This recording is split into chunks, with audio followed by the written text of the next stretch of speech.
Quiero que nos ubiquemos ahora en el versículo 18 con el mensaje del Señor a la iglesia en Tiatira. Los nombres raros, hermanos, también requieren un estudio de explicación, pero también lo vamos a ir omitiendo para que no se nos haga tan largo. Y leamos lo que dice capítulo 2, versículo 18.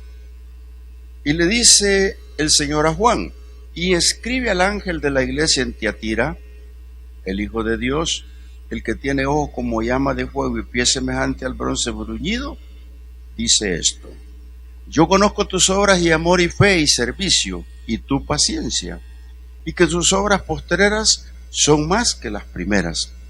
Pero tengo unas pocas cosas contra ti, que toleras que esa mujer Jezabel, que se dice profetiza, enseñe y seduzca a mis siervos a fornicar y a comer cosas sacrificadas a los ídolos.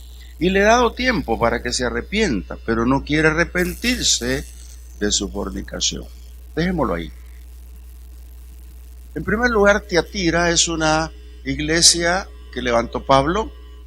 Está vecina de Pérgamo, vecina de Éfeso y vecina de Esmirna. Era una iglesia que las distancias creo que eran como 60 kilómetros que las dividían, y todas ellas tenían un periodo de formación.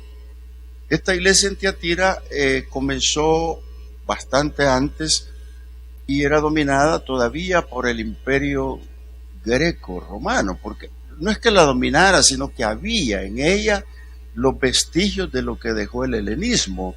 Ustedes saben que el helenismo viene dado por Alejandro el Grande, que conquistó y se aburrió de conquistar. Los pueblos se rendían bajo el imperio medo-persa y la gente tuvo que adquirir la cultura, aprender el idioma. Por eso la Biblia está escrita en griego koiné, ¿verdad?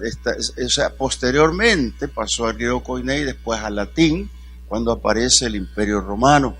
Entonces esta iglesia en Tiatira, o mejor dicho, el pueblo de Tiatira, también estuvo dominado por el imperio romano. Esta era una ciudad comercial muy grande, igual que Éfeso, y tienen un nombre, las ciudades tienen un nombre, y este era Sacrificio Continuo. Su dios principal en la ciudad, no en la iglesia, era Apolos, y Apolos es un personaje de la mitología griega. También tenía la doctrina de los Nicolaitas. Ustedes la recuerdan que Éfeso la rechaza, Esmirna la toma, y Dios aborrece esa doctrina de los Nicolaitas, que tergiversaban toda la doctrina de Jesucristo y la cambiaban a que era mejor el placer, que era mejor la carne, y después arrepentirse, o que había que comer lo sacrificado a los ídolos. Era una mezcla de locuras, incluso la circuncisión. Ahora, estos dominaban el territorio de Tiatira, los Nicolaitas.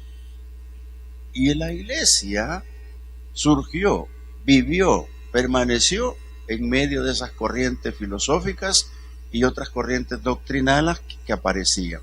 Curioso, fíjense, hermanos, que usted se observa la historia de los países, por ejemplo, El Salvador, no nos vayamos lejos. Usted ve los periodos de gobierno, viene un gobierno y usted no sabe detectar si es católico, si es evangélico o qué tendencia tiene, no lo encuentra. De repente viene otro y tampoco sabe. Y unos andan escarceando amores, otros buscan por acá, buscan por allá. Tanto así que se arman líos tremendos. Yo fui invitado a la toma de posesión de don Elías Antonio Saca. Como diácono de la iglesia, Josué me invitó. Y recuerdo que estaba el hermano Toby y él tuvo palabras. Y le dijo una palabra de advertencia al hermano Tony Saca. Entonces, lo común era que dijera sí a la iglesia, pero después cambia. Y ustedes recuerdan que ya no sabíamos si era cristiano o qué era. Entonces, ¿qué pasa en esas corrientes? ¿Qué pasa cuando la gente sigue al hombre? ¿Qué pasa cuando la iglesia no entiende la doctrina del Señor Jesucristo? ¿Qué pasa cuando no lee la palabra y lo enredan de cualquier modo y lo hacen trastabillar? Por eso dice Pablo que no nos tenemos que someter a los vientos de error, porque se pueden llevar a cualquiera, aunque lo miren gordito, pero se lo lleva.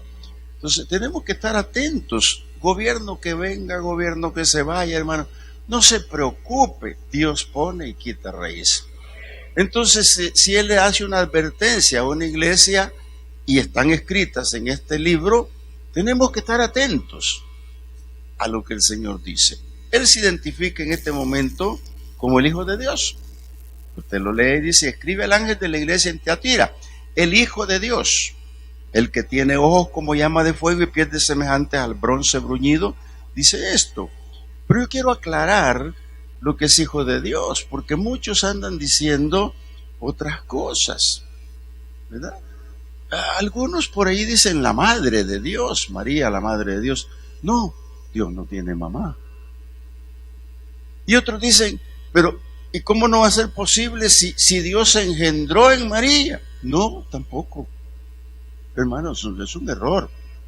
Si el Salmo 2 dice, y yo te engendré hoy, pero eso se refiere a las misiones. Estos conceptos vale la pena aclararla. Él dice que se presenta como el Hijo de Dios. Lo dice el Señor, el Hijo de Dios. Entonces yo quiero que lea conmigo Lucas 1, más o menos para acercarnos al tema. En Lucas 1 se presenta el ángel Gabriel a María y se presentó y le llevaba las buenas nuevas, la noticia. Pero cuando María, versículo 34 del primer capítulo de Lucas, si lo tiene ahí, capítulo primero de Lucas, en el versículo 34, dice: entonces María dijo al ángel, ¿cómo será esto? Pues no conozco varón. Y el ángel le dijo: el Espíritu Santo vendrá sobre ti, y el poder del Altísimo te cubrirá con su sombra, por lo cual también el santo ser que nacerá será llamado. Entonces no dice, y te va a engendrar Dios, y te va a embarazar el ángel del Espíritu. No, hermanos. Cuando Él se presenta, el Hijo de Dios, Dios no tiene. Él es preexistente. Jesús es preexistente. Si usted lo encuentra en el libro sagrado, aparece varias veces en teofanías. Una de ellas, por ejemplo, en el huerto, cuando el Señor dijo, echémoslos del huerto. Es un plural perfecto, hablaba con el Hijo, tomando la decisión que se fueran para después rescatarlos. Cuando desciende para confundir las lenguas, dice, descendamos y confundamos las lenguas. Siempre estuvo hablando con él. Jesús en las teofanías que se aparece a los grandes hombres, ahí estaba él en la zarza, ahí estaba él frente a Josué, con Moisés. Son las teofanías. Cristo es preexistente y él dice, el Hijo de Dios dice esto. ¿Qué es lo que hace? Afirma la soberanía de Dios. Y dice el que tiene ojo como llama de fuego. Hermano, esto es propiedad de su soberanía. Los ojos de fuego que ve Juan son el dominio soberano de Dios. Y esa mirada lo que hace es escudriñar. Lo que me dice con eso es que Dios es omnisciente y es sabio. Por eso usted no se confunda cuando el Señor dice, hijo mío, mis pensamientos no son tus pensamientos. Él es sabio. Y también dice, tus caminos no son mis caminos. Nosotros estamos limitados en cierto momento a la omnisciencia de Dios. Dios es sabio, Él sabe que yo estoy pensando, ustedes no, y Él sabe que piensan ustedes y yo no sé qué piensan ustedes. Esa es la gracia de Dios, eso es lo bonito de Dios. Cuando Él dice que tiene ojos como llama de fuego, y dice, y pie semejante al bronce bruñido. Son figuras literarias, hermanos, son figuras que Juan recibe para poder escribirlas, porque el Apocalipsis, recuerde, siempre lo quisieron destruir, pero como todavía no lo entienden, se mantiene. Ni nosotros lo entendemos completo. Tenemos que estudiar y pedirle al Señor que nos dé sabiduría. Los pies que mira, como bronce bruñido, el bronce bruñido, hermano, es una aleación metálica que hace mucho más duro el bronce. Si usted logra tener un arma como en aquel tiempo, una lanza de bronce, no se le quebraba fácil. Entraba, pero y salía perfectamente bien. Entonces, significaba victoria. En la figura significa pies bruñidos de bronce, dureza del metal, brillo deslumbrante y significa victoria. Eso significa en Apocalipsis su presentación, el Hijo de Dios, ojos como llama de fuego, sabiduría, y los pies semejante al bronce bruñido. Yo, dice el Señor, digo esto. Entonces, ¿qué sigue acá, hermano? Dice que conoce la iglesia, versículo 19. Yo conozco tus obras y amor y fe, y servicio y tu paciencia. La redundancia del y en la semántica puede apreciarse como tiempos. La gramática lo puede describir de esa manera. ¿Por qué? Yo diría así: yo conozco tus obras y amor, la fe, el servicio y la paciencia que tienes. Pero aquí dice: conozco tus obras y amor y fe y servicio y tu paciencia, y que tus obras postreras son más que las primeras. El y no es redundancia, son factores determinantes para decir que Él conoce las obras de la iglesia. Por eso, hermanos, nosotros como iglesia tenemos que cuidarnos de lo que hacemos. Tenemos que cuidar los ministerios como algo especial. Si usted tiene cargo de ujier, si usted tiene cargo en la alabanza, si usted tiene un cargo ministerial en los grupos familiares, que son tan importantes porque el Señor los inició en Betania, usted tiene un cargo. El que está parqueando allá afuera está siendo visto por el Señor. El que nos ayuda en otras cosas, incluso con la limpieza, el Señor lo está viendo. El progreso de la iglesia consiste en la involucración de todos, como los mismos hermanos lavados por la misma sangre del Cordero. Esa es la iglesia que el Señor quiere cuando le dice: mira, yo conozco tus obras, conozco cuánto amas, conozco que lo que haces lo haces por amor, conozco que no te has equivocado al amarme a mí. Y póngale más apelativos al amor. Porque una de las cosas importantes y que yo no puedo separar de mi mente es cuando el Señor dijo: y un nuevo mandamiento os doy, que os améis los unos a los otros. Si ese mandamiento no es imperativo, el modo imperativo en mi vida, difícil es que los ame.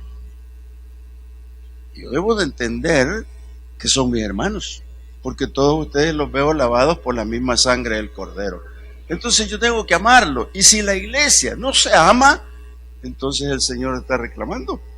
Pero a este le dice: yo conozco tus obras y amor y la fe.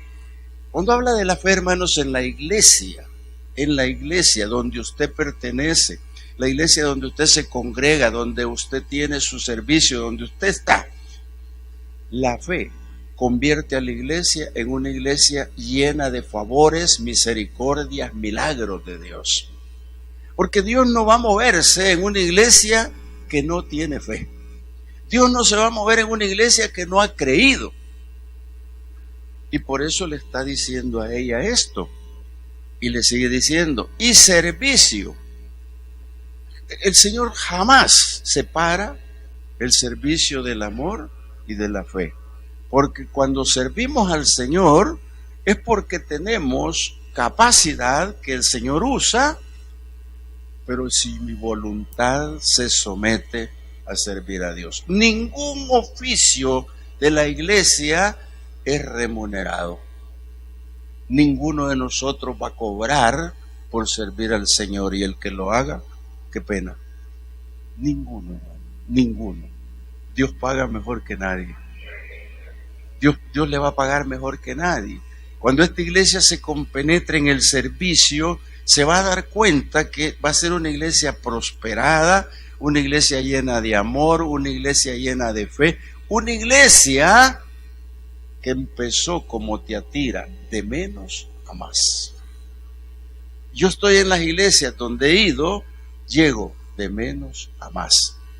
Y nunca termino de estar en menos a más. La Biblia dice, y cosas mayores harán ustedes. Entonces, mire lo que dice aquí. El servicio y tu paciencia. Cuando habla de tu paciencia, hermanos, encierra un vínculo importante. ¿Por qué? Los diferentes caracteres de las personas, las diferentes personalidades, las diferentes identidades, confunden a veces. A mí me dicen a veces, es que es de pastor muy bravo, pero nunca han hablado conmigo. La cara de bravo me la dejó mi mamá. Y yo a algunos de ustedes los veo así, enojados, y digo, ¿cómo lo abordo? Rostro implacable. Pero es que así son los rostros, pero adentro puede haber un corazón de niño. Adentro puede haber un amor que no he descubierto. Entonces, cuando yo no tengo paciencia, lo que estoy haciendo es renunciar a un fruto del Espíritu. Y esta iglesia tenía la paciencia. Y le dice, después de todos los calificativos, y le dice, y tu paciencia, y que tus obras postreras son más que las primeras. Oiga, ¿qué es postrero, hermano? Le doy permiso que me conteste. Después, qué bueno. Otro que sustente para que no nazca muerta la... ¿Será cierto? O sea que esta iglesia empezó así, con nada, cero. Y comenzó a levantarse, a surgir. Y cuando logró comprender todo este calificativo, ya ella estaba de menos a más. O sea, Iglesia Cristiana Josué Popa va de menos a más. No estamos en más. No vamos a estar en más hasta que el Señor diga hasta aquí. Pero vamos de menos a más. Y si sufrimos otro tramo en el camino, es de menos a más. Pero agarraditos de la mano y amándonos y sirviendo al Señor. Amén. Mire, cuando le lanza este agrado, digamos así la palabra, le dijo, me agradas por eso, me dijo, porque tú vas de menos a más. Eso le dijo. Y luego le dice, pero tengo unas pocas cosas contra ti. Oiga, aquí entra el detalle de la iglesia. Y aquí es donde yo me detengo un poquito. ¿Por qué, hermano? Porque esta amonestación opacó la primera, ¿verdad?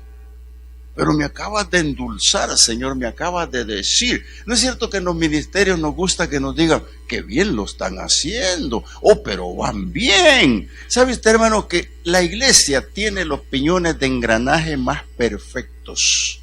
Pero si un piñón de engranaje no cabe en el otro porque el pastor, el otro es joven, que el otro es muy viejo, que el otro... cualquier cosa van a poner. Entonces el piñón tiene una fisura o tiene un piñoncito roto. Pero si todos los piñones se encajan, entonces estamos en que las obras postreras serán mejores. Pero ahora le dice, pero tengo unas pocas cosas. Menos mal que fueron pocas. ¿Qué nos dirá a nosotros entre lo poco, hermanos? ¿Qué nos puede decir el Señor a nosotros entre lo poco? Pero Él le dice, ¿por qué? Y le dice, que toleras a esa mujer Jezabel, que se dice ser profetisa. Le toleras que enseñe, le toleras que seduzca a mis siervos a fornicar y a comer cosas santificadas a los ídolos. Y le he dado tiempo para que se arrepienta, pero no quiere hacerlo.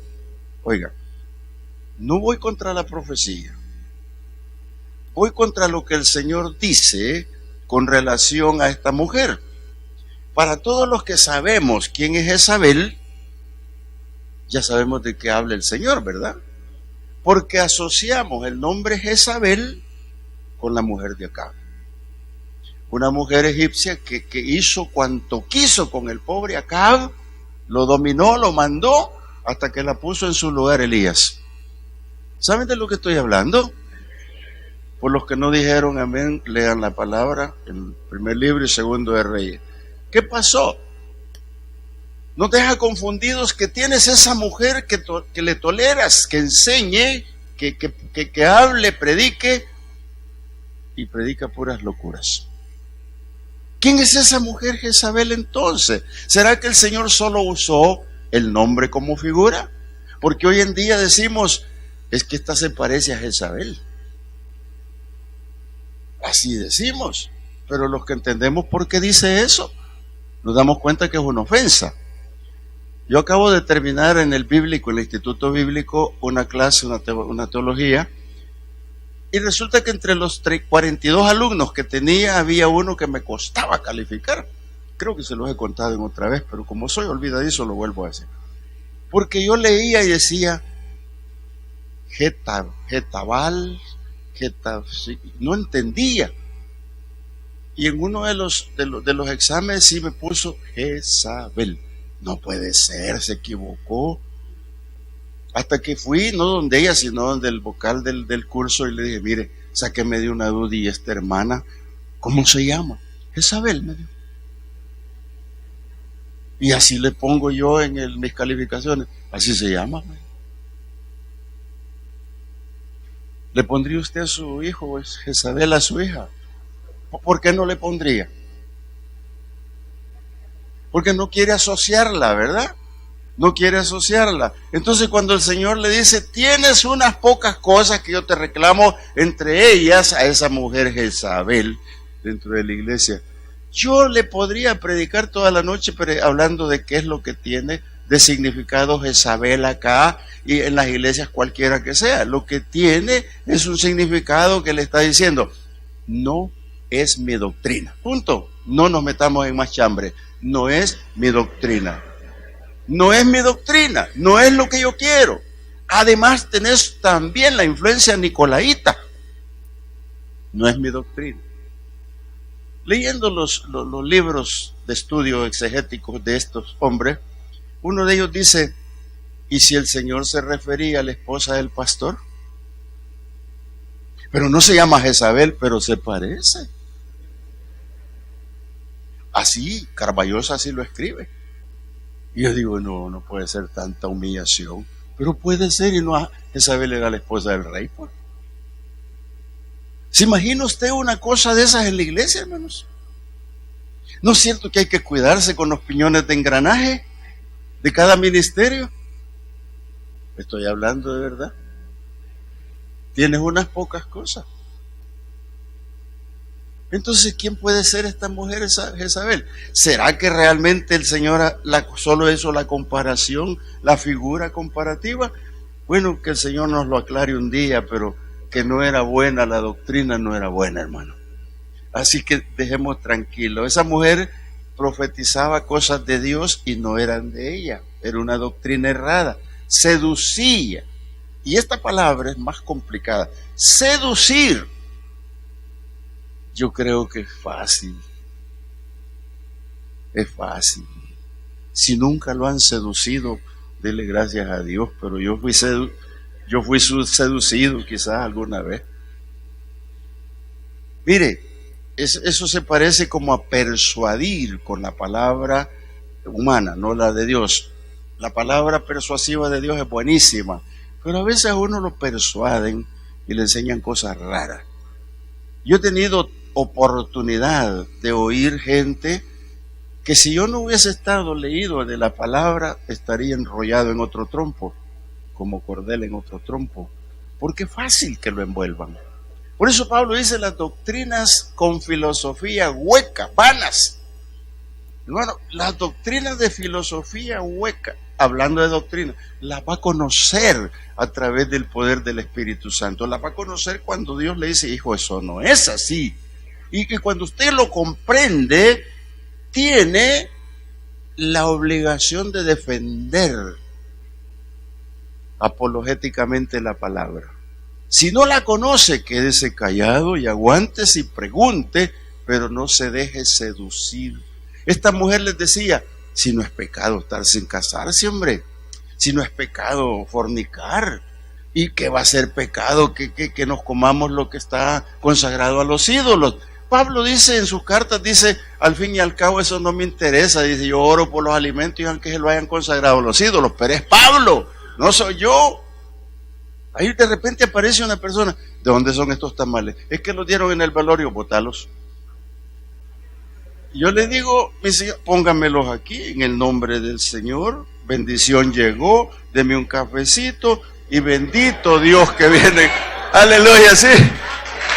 Pero no vamos a entrar en detalles. Porque los ídolos, dice Pablo, nada son. Los ídolos nada son. Pero meter la doctrina, ese ya es el problema. Consagrado a los ídolos. Sí, aquí te consagramos, Apolo, esta olla de tamales y que come el pueblo. Eso sí ya es intencional. Aquí te consagramos, Baal, estas pupusas. Eso sí ya es intencional. Ahí sí no voy. Pastor Lisandro me ha enseñado a orar por los alimentos y le digo, Señor, lo que está en mi mesa, purifícalo. Amén. Impóngale manos en eso. No la oración larga, ¿verdad? Que le damos a la hermana. Hermana, ore por los alimentos y comienza a orar por los enfermos. Y todos los demás espantando las moscas, ¿verdad? Dice, hermana, es por la comida. Así, Señor, y todo lo que das del mar y lo que das de comida. Hermana, por la comida. Y hay que ser claros con Dios. Dios los bendice. Dios nos bendice, hermano, verdaderamente. Pero no entrar en el prejuicio. Está bien, si usted considera y su corazón le dice que no, Pablo lo dice también, no lo haga, no lo haga. Y aquí viene la sentencia, he aquí, yo la arrojo en cama y en gran tribulación a los que con ella adulteran, si no se arrepienten de las obras de ellas. Oiga, esa sentencia sí es grave para la iglesia. Si usted se va dando cuenta, las partes que yo voy tocando, la identidad de Cristo para la iglesia, luego lo bonito que habla de la iglesia y luego le dice, pero te veo unas cositas raras. Oiga, hermano, ¿y para qué voy a ir al fondo del mal si el Señor ya me mostró el bien? Si no has sufrido y no te has metido y no tenés nada que te perdone el Señor, no estás viviendo lo que es. No, hermanos, esa doctrina no es. Jesús vino a deshacer las obras del diablo. Usted no tiene por qué estar pensando en ellas. Si llegó pecado, llegó algo, la palabra dice que Dios es fiel y justo para perdonarnos. Y la sangre del Cordero nos limpia de toda maldad. Entonces, hermanos, ninguna doctrina errada va a caber acá. Cuando habla del fondo de Satanás, se refiere al fondo del mal. Has conocido el fondo del mal. Si no lo has conocido, no eres nada todavía. No, hermano, no, bendito el Señor, que los que entendemos que la sangre del Cordero es preciosa, no tenemos nada más que estar discutiendo, hermano. Así que fuera la Jezabel, ¿verdad?